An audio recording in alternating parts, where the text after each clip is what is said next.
नमस्कार दोस्तों, आज की इस वीडियो में मैं डिस्कस करने वाला हूं bill to ship to concept. जी हां दोस्तों, विथ न्यू अपडेट के साथ। Bill to ship to concept कब होता है और इसको लेकर जो कंफ्यूजन रहता है आईटीसी से रिलेटेड। आईटीसी लेने की कंडीशन क्या बताई गई है कि आपको गुड्स रिसीव होना चाहिए, लेकिन इस ट्रांजैक्शन में गुड्स रिसीव नहीं होता, सेल कर दिया जाता है, तो कैसे आईटीसी मिलेगा वो भी डिस्कस करने वाला हूं। और प्रैक्टिकल लाइफ में जो सबसे बड़ा एक पॉइंट आता है कि आपके कस्टमर को यह ना पता चले कि आपने किस रेट में परचेज किया है, ये भी एक पॉइंट इसमें आता है। और सबसे और मेन पॉइंट कि यहां दो ट्रांजैक्शन होगी, लेकिन ईबे बिल एक बनेगा कि दो बनेगा, इसको भी लेकर कंफ्यूजन होता है। तो चलिए पूरा बेसिक से हम प्रैक्टिकल एग्जांपल के साथ एक एक पॉइंट डिस्कस करते हैं और इस वीडियो को देखने के बाद आपके सभी डाउट क्लियर हो जाएंगे बिल टू शिप टू के केस में। दोस्तों मान लीजिए मैं एक सप्लायर हूं गुजरात, मैंने माल बेचा दिल्ली, मेरा कस्टमर दिल्ली है और सिंपल सी बात है मैं दिल्ली के नाम बिल बनाऊंगा क्योंकि मैंने माल बेचा दिल्ली। और अगर दिल्ली को माल बेचा और दिल्ली ही माल जाता तो मेरे लिए रेगुलर ट्रांजैक्शन हो जाती, तो बिल टू और शिप टू दोनों एड्रेस सेम होता दिल्ली का। लेकिन यहां पर हो क्या रहा है कि दिल्ली ने मुझे बोल दिया कि ये माल आपको यूपी भेजना है, आप शिप टू यूपी करोगे। अब मेरे लिए ये रेगुलर ट्रांजैक्शन नहीं हो गई, मतलब गुजरात के लिए। अब गुजरात जो भी इनवॉइस बनाएंगे और जो ईबे बिल बनाएंगे वह बनेगा बिल टू शिप टू में। बिल टू में दिल्ली का नाम, एड्रेस, जीएसटी नंबर, और शिप टू में यूपी का एड्रेस और नाम। अभी जो नया अपडेट है जो लागू होने वाला है, जो कंपलसरी कर दिया जाएगा, पहले क्या था कि जो शिप टू वाला एड्रेस होता था ना, प्रॉपर तरीके से शिप टू में एड्रेस नहीं दिखाया जाता था और शिप टू वाले का नाम भी नहीं दिखाया जाता था और उसका जीएसटी नंबर भी नहीं दिखाया जाता। प्रैक्टिकल लाइफ में सही बात है।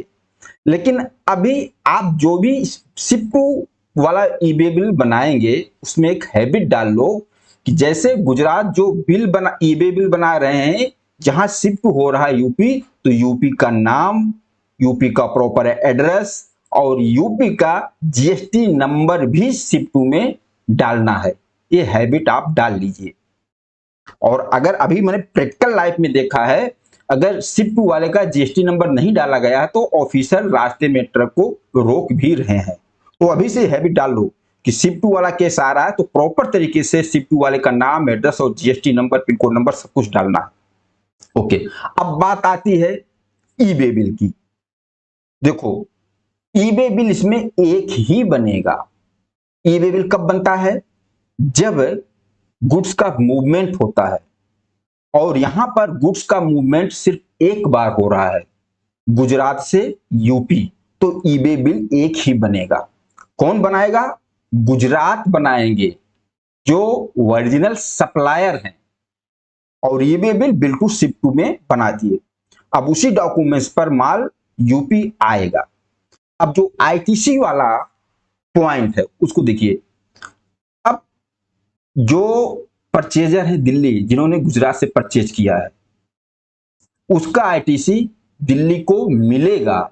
लेकिन यहां पर जो डाउट है कि दिल्ली को एक्चुअल में माल तो रिसीव ही नहीं हुआ, गुजरात से यूपी आ गया, तो कैसे आईटीसी मिलेगा? भैया देखो, अगर बिल टू शिप टू की ट्रांजैक्शन हो रही है तो ये मान लिया जाएगा कि दिल्ली को माल रिसीव हो गया और उसकी आईटीसी दिल्ली को मिल जाएगा, इसमें कोई दिक्कत नहीं है।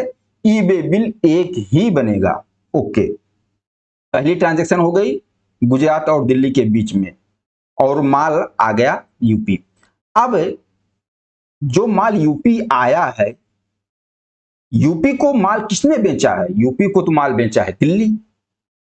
अब दूसरी भी ट्रांजैक्शन होगी, दिल्ली इनवॉइस बनाएंगे यूपी के नाम, सिर्फ इनवॉइस बनाएंगे, यहां ध्यान देना, सिर्फ इनवॉइस बनाएंगे, ईबे बिल नहीं बनाएंगे, क्योंकि ईबे बिल पर तो माल यूपी पहुंच ही गया है।